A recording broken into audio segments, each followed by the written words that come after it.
Olá, amigas, amigos, todas e todos estamos aqui no canal O Argumento.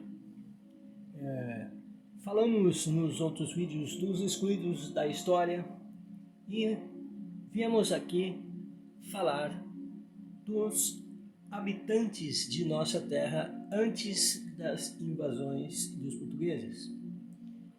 É uma ideia muito complexa e o que nós sabemos sobre esses habitantes é muito pouco ainda, visto que a história contada é uma história contada pelos invasores. Então, não é levado em consideração aquilo que os próprios habitantes sabem sobre eles. Não é coerência, não é?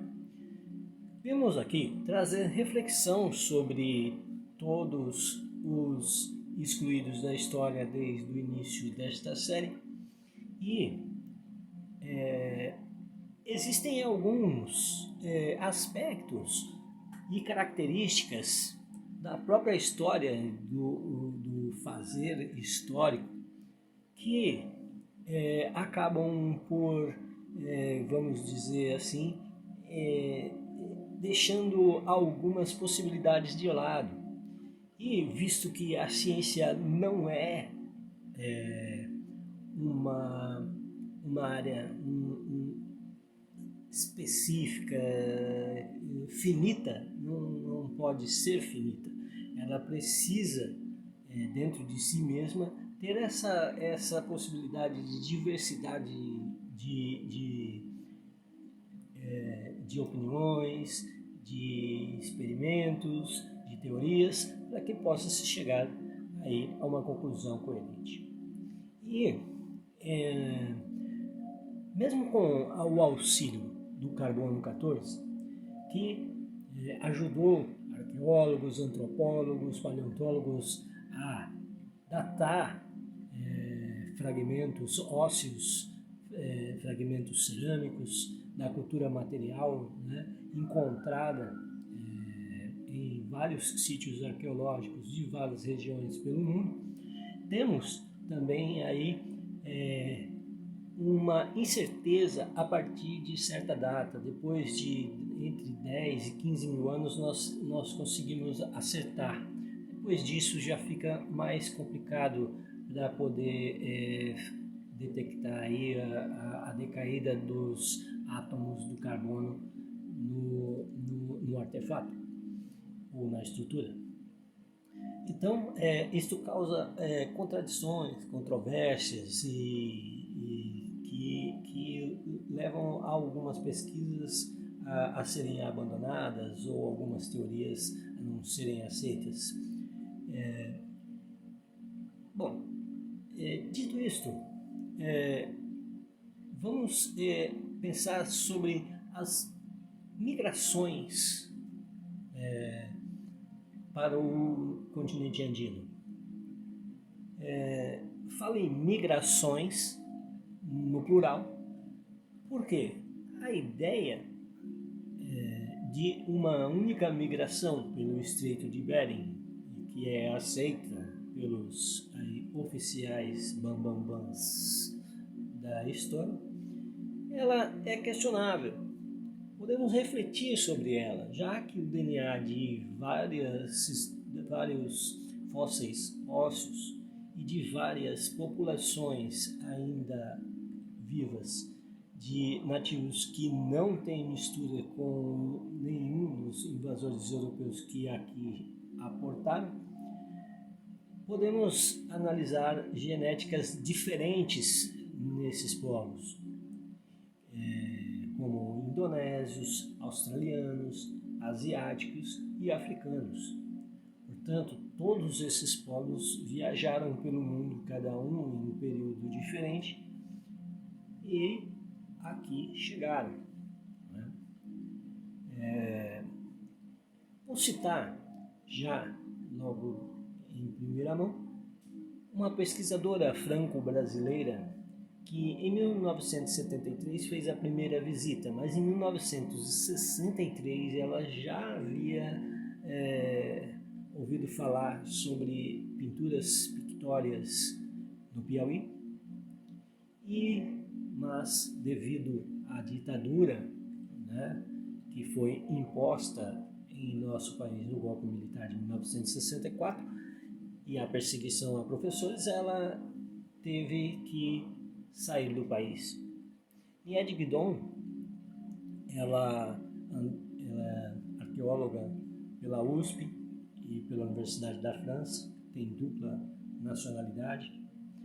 Conseguiu que o governo da França, junto com o Museu de História Natural francês, formassem uma equipe, e em 1978 ela veio com essa equipe, finalmente, para poder conseguir estudar o sítio arqueológico da Pedra Furada em São Raimundo Nonato, né, no Piauí.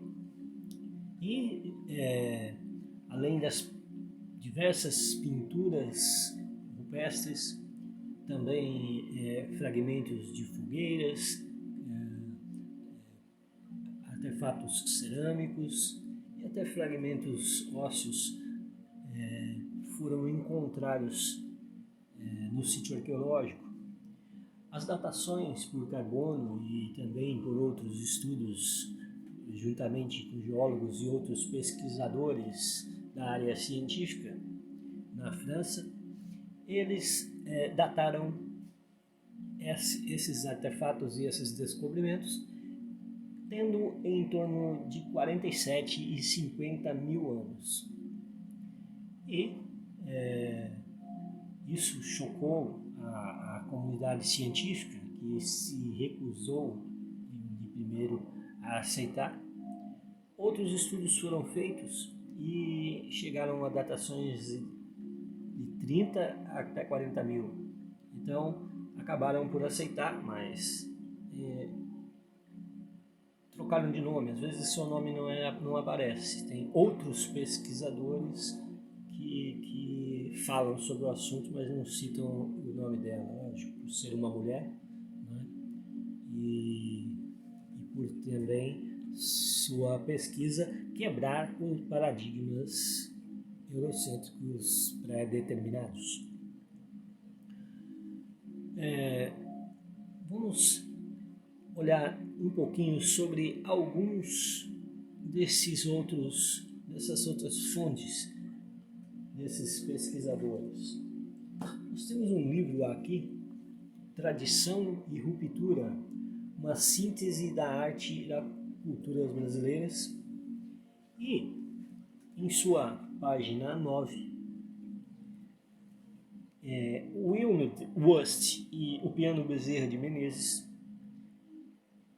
nos dizem: as recentes pesquisas arqueológicas revelam que as primeiras ocupações do território brasileiro remontam, como no Piauí, a aproximadamente 30 mil anos. Devido aos problemas de conservação, os registros arqueológicos representam somente testemunho fragmentário da totalidade das manifestações culturais desses povos pré-coloniais. Todavia, são suficientes para vislumbrar a sua trajetória evolutiva e certos aspectos de sua organização social, política, econômica e ideacional. Algumas obras foram escolhidas desses descobrimentos em vários locais aí no país para montar a exposição Tradição e Ruptura.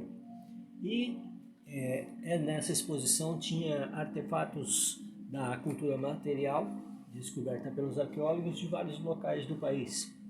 Então, do Piauí, chegando a 30 mil anos, em Goiás, 11 mil anos, Minas Gerais, 8 mil anos.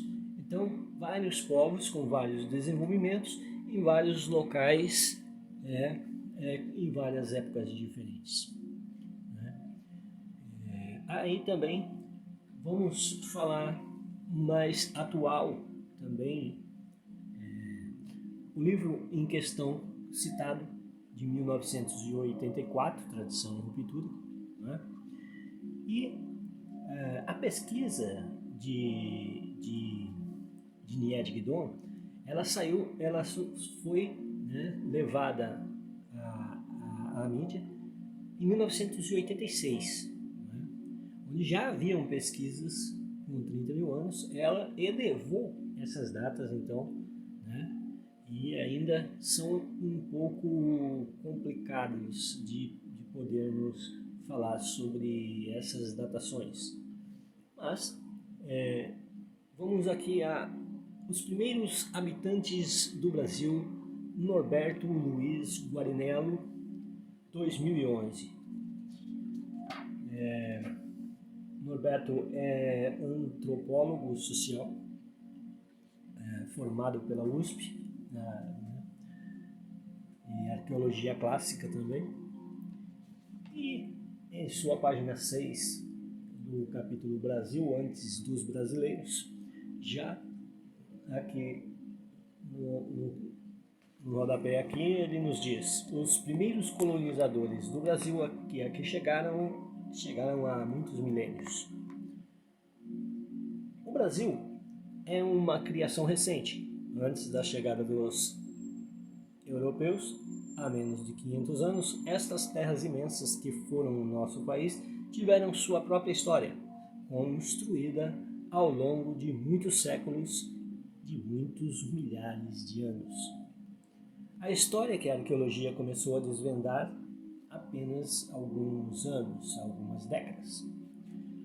Então, a imagem que normalmente fazemos dos primeiros habitantes do nosso país é ainda muito falsa. Imaginamos o Brasil ocupado por povos primitivos, selvagens, que permaneceram atrasados, pobres e ignorantes, enquanto o resto do mundo se desenvolveu. Muitos historiadores pensam realmente assim. Os índios teriam usado sempre as mesmas armas, caçado os mesmos animais, vivido nas mesmas pequenas aldeias com poucas dezenas de pessoas até a chegada dos invasores europeus e da civilização. Então, Guarinello, já também baseado em pesquisas mais recentes, também percebe que a história de nosso país e a história, na verdade, geral, da cronologia, ela precisa ser reescrita. E aqui, na cronologia em que ele cita, vamos ver aqui, chegada dos homens à América, no sítio arqueológico do Piauí, 30 mil anos, não é? 40 mil anos é a provável chegada dos homens na América. Ele cita na cronologia a possibilidade, né? Porque tudo em ciência são possibilidades. Nós podemos até identificar fatos, mas não podemos deixar de olhar todas as possibilidades, as características e as diversidades, né? As histórias contadas por esses povos. Se nos atermos apenas aos conteúdos documentais oficiais, ficamos presos a uma história estática, né? E que, dentro desse sentido, no nosso próprio território, nós podemos verificar outros achados arqueológicos que podem embasar esta ideia. Por exemplo, a Pedra do Ingá, que tem inscrições ou escrituras que se assemelham com escrituras fenícias e sumérias, né? Inclusive, alguns pesquisadores dizem que conseguiram inclusive traduzir nomes de alguns filhos de imperadores fenícios. E, né? Então, esta é uma outra evidência que nos mostra que não apenas nativos que com arco e flecha e estáticos no tempo estavam aqui, e também que puderam ter vindo outros visitantes. Outra situação é um caminho chamado Caminho do Piaberu, que esse caminho ele saía de São Vicente, passava por vários estados, inclusive Santa Catarina, e ia até os Andes, né? Os peruanos têm registros sobre eles, e também os portugueses que estavam regendo nossa terra ameaçaram, não, impuseram de morte quem fizesse esse caminho e mandaram destruir todo o caminho dentro de nosso país, ainda com alguns fragmentos desse caminho que estão em Santa Catarina, né? Foram encontrados há pouco tempo. Outras situações são o agora recente encontrado na Bolívia, na floresta amazônica, estruturas piramidais, retangulares, muros e uma provável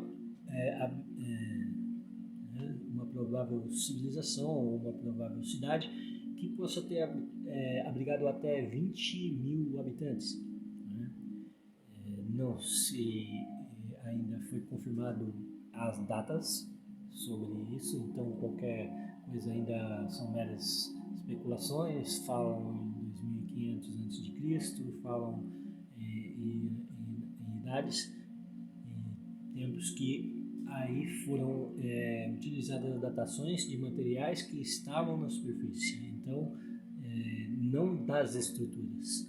Então, o material que estava pode ser de 2.500, de 1.600 a.C., mas as estruturas podem ser mais antigas, como ocorre em muitas outras estruturas espalhadas pelo mundo. Diversas outras evidências demonstram que a história realmente necessita ser reescrita, né? Recentemente é aceitado 11.200 anos para Göbekli Tepe, né? A cidade que está submersa em Cuba, né? Com pirâmides todas a profundidade de 600 metros na água. Também cidades submersas na Índia, próximo à Espanha, Yonaguni, na ilha do Japão, e Phnom Padang, né? Também uma estrutura que parece ter dezenas de milhares de anos. Todos esses encontrados demonstram que a história precisa ser reescrita, né? Muitas vezes alguns se fazem de pesquisadores e extrapolam com certeza nas suas ideologias, né? Como encontrado aqui possíveis estruturas em Ratanabá, chamado de Ratanabá, que talvez nunca teve esse nome, talvez nem se sabe ainda se realmente o que são aquelas estruturas. Tem, pelo lidar, locais retangulares, parecem piramidais, alguns outros circulares, e também parece que esse mesmo desenho desse mapa está numa pedra preta, né? Em outra localidade também, se não me engano, no Acre ou em Rondônia.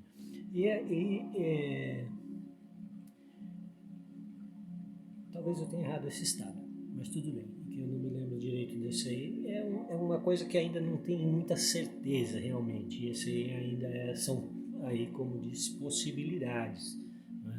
Se existiu realmente algum povo que construiu alguma estrutura ali, se aquilo realmente é uma estrutura. Então aí tem um grupo de pesquisa aí que diz que tem milhões de anos. Aí realmente não cabe a gente passar dos limites daquilo que tem coerência e que pode realmente ter acontecido. Já devido a catástrofes, uma delas que mais recente, 13.600 anos, a qual vários estudos sobre radiação, sobre quantidades de irídio e sobre outros estudos que demonstraram, inclusive com algumas crateras de impacto, um deles na Bélgica, nos Estados Unidos, na Groenlândia, agora com o degelo foram descobertos alguns impactos que datam aproximadamente nessa mesma data, mostram que um objeto poderia ter entrado em nossa atmosfera, explodido no alto e causado esses impactos, se dividindo, então causando vários impactos. Isso causou vários incêndios, chuvas torrenciais, inverno, aí uma mini era do gelo, né? Esse evento conhecido como Dryas Recente. E esse evento fez com que os níveis dos oceanos subissem 200 metros ou mais.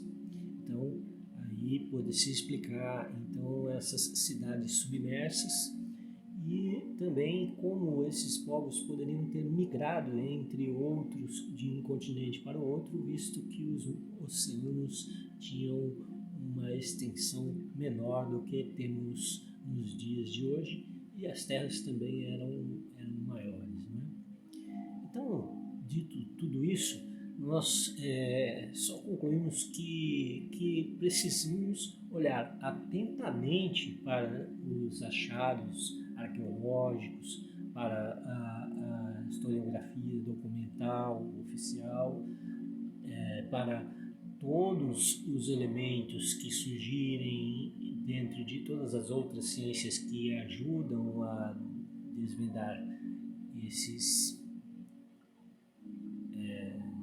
descobrimentos, esses estudos que têm que ser feitos mais minuciosamente sobre tudo.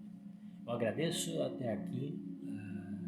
Nós voltaremos com outros assuntos da nossa história, assuntos polêmicos, assuntos que fazem a gente refletir. E agradeço a todos e todas aqui no canal O Argumento.